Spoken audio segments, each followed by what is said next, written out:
So it's Doncaster Gaming Market at the weekend, and I was going to pick up a Dreamcast. Couldn't wait.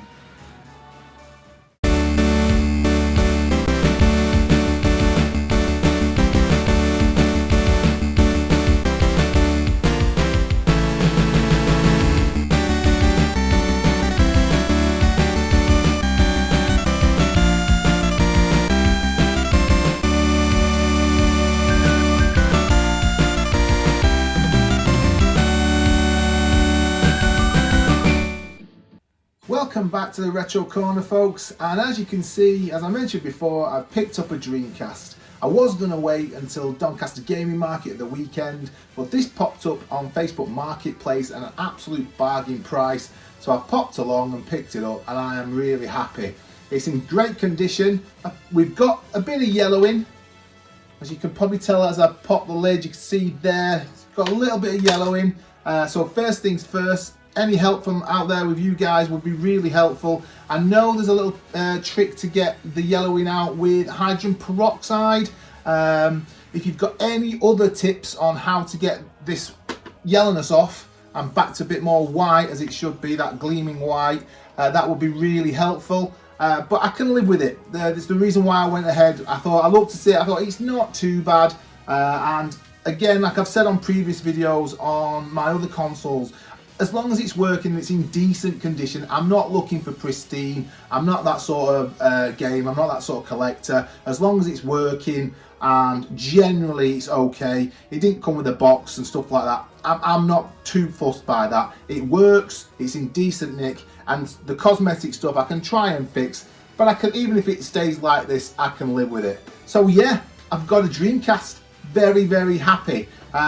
Finished the Fab Four collection, the SEGA Fab Four, so I've got the Master System, the Mega Drive, the Saturn, and now the Dreamcast, as you'll be seeing on your screen at the minute.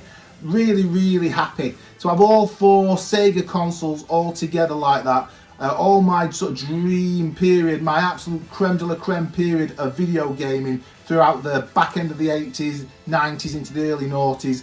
Being a SEGA fanboy, absolutely loving having all four of them together.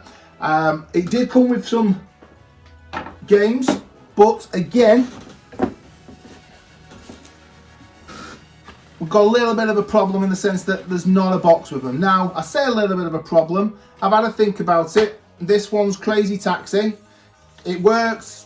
Again, I'll show you on screen now. It's up and running. It's in decent enough condition. Just hasn't got the box with it, which is a bit of a shame. And the other game that came with it is MSR, and that came in a little sleeve. So no official box with it, but again, up and running, working, absolutely fantastic. So I'm happy with that. That's the main thing. And I thought to myself, it hasn't got the boxes with either game. And I just thought about it. I thought, well, you know, but when we had the Dreamcast back in the day, I'm not a big fan of the cases that they came in anyway. They used to break really easily. I don't know, the aesthetics of them I was never a big fan of anyway. So I think I'm probably going to go down the path of picking up decent condition loose discs for the Dreamcast, and I'll collect them up into like a CD holder. I've already got a little plan for picking up a CD holder, maybe making my own sort of Dreamcast case, and keep them that way, store them that way. So I'm going to pick up, I mean, at the end of the day, the loose disc games, they need a home, they need playing, they don't want to go to waste.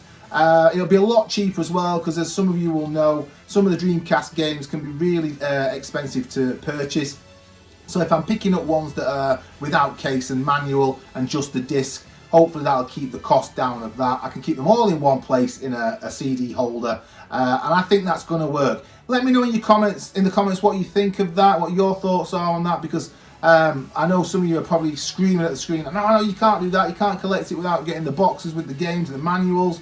But yeah, just let me know what you think. But I think it's a way to go. I'm on limited space, so as you've seen from previous videos, if you watch some of our other stuff, the Retro Corner is not massive, not got loads of storage room. I'm not looking for pristine condition everything. I'm looking for games on consoles that I enjoyed playing in the past, and picking up games that I've not maybe experienced before, but want to have a go at now. So picking them up and having a go. But they don't have to be grade A, immaculate box, immaculate manual. That's not the sort of collection I'm putting together. It's more about the gaming than the collecting, if that makes sense. But yeah, let me know what you think about my idea to collect the CDs, the discs, and not the boxes for the Dreamcast. The other bits that came with it, obviously the important bits, we've got a nice, tidy, easy to use controller. I really like this controller, so yeah, I picked up this with it and no problems with it. Gonna have to pick up another one so that the kids can play me. Likewise with the Saturn, I'm gonna have to do the same with that. I've got some control pads to start buying now, because the main reason for this is so we can all play games together, good old fashioned couch co-op type and competition with each other. So yeah, I've got another console to find another pad for now, but I'm not complaining. And then we also got in with it a VMU, so I was quite happy with that. Tidy, working again. To go back to the Dreamcast, I did forget to mention, I don't like modded Dreamcasts. I don't like major modding to any of the retro consoles. To be my personal preference. I know some of you be very different, a different opinion on it. I know people are saving the Dreamcast, keeping it going by taking the CD drive out of it, etc., modding them that way. I'm not a big fan of all that stuff. I like to keep them as they were, as original as possible. But one mod that has been done on this, which I'm quite happy about, is it's had, if you look on the back there, it's had the Dream PSU put in it. So the power supply has been updated and changed, which I think is a good idea, because from what I understand, they're getting a little bit old now, these consoles. Power supplies can overheat, be problematic in the Dreamcast. So I think that's a mod that I'm happy that it's had done. And the price that I got this for, to have that as well, it's really been a bargain. It's also meant that we've got a little bit of funds left over now. So when we go to Doncaster Gaming Market on Sunday, me and the kids, we can hunt around for a few games there. Originally the plan was to pick up the Dreamcast from there, but now that's been sorted. I know what money we've got left, so when we get there we can just have a hunt round with that last bit of retro wallet money left and go and pick out whatever we want for the consoles that we've got now. The important but boring bits, but we don't need to spend too much time talking about them. They work, they do what they need to, that's all we need to really say. So yeah, Dreamcast. So now then I've got games to think about collecting for that. Where do I start? We've got Soul Calibur, Jet Set Radio, the Sonic Adventure games, Skies of Arcadia, let's think, Marvel vs. Capcom 2, loads of shoot 'em ups. I can't think of, there's a load from what I remember that on the Dreamcast that I need to be hunting around for. I like my shoot 'em ups, so yeah, I'll be looking around for them. Yeah, there's just a multitude of games. The Dreamcast was a quality games console. Obviously lost out in the end. PlayStation 2, that is, kicked it to touch in the end. We had to say goodbye to Sega and the consoles on the hardware front. But yeah, so Sega's last hurrah, but it was a great console in my opinion, and I'm really going to look forward to picking up a lot of the CDs, the game discs for this console. Quality console. I keep saying it, but massive Sega fanboy. Now we've got the Master System, the Mega Drive, the Saturn and the Dreamcast to all collect for.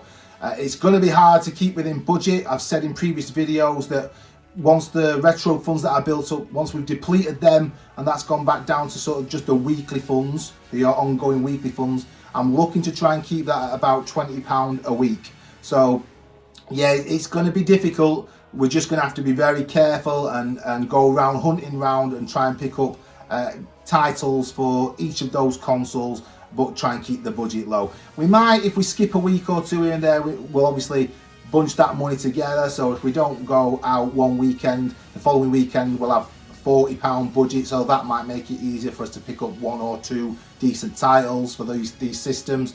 But yeah, loving it so far, absolutely loving it. And now we've finished the Fab Four, that's all collected. We've got the 4 Sega consoles, even happier to keep the Xbox original and the PlayStation 3 company on the shelf behind me. Yeah, absolutely loving it. We only started this a couple of months back, as some of you will know. If you're enjoying this content, please don't forget to like and subscribe. It really helps us out. It really helps the channel. We're aiming before Christmas to try and get, I said on the previous video, we're trying to get to 100 subscribers before Christmas. We're nearly halfway there, so if you can help us out with that, that would be really very much appreciated. A fantastic Christmas present. But yeah, Dreamcast sorted. Happy, happy days.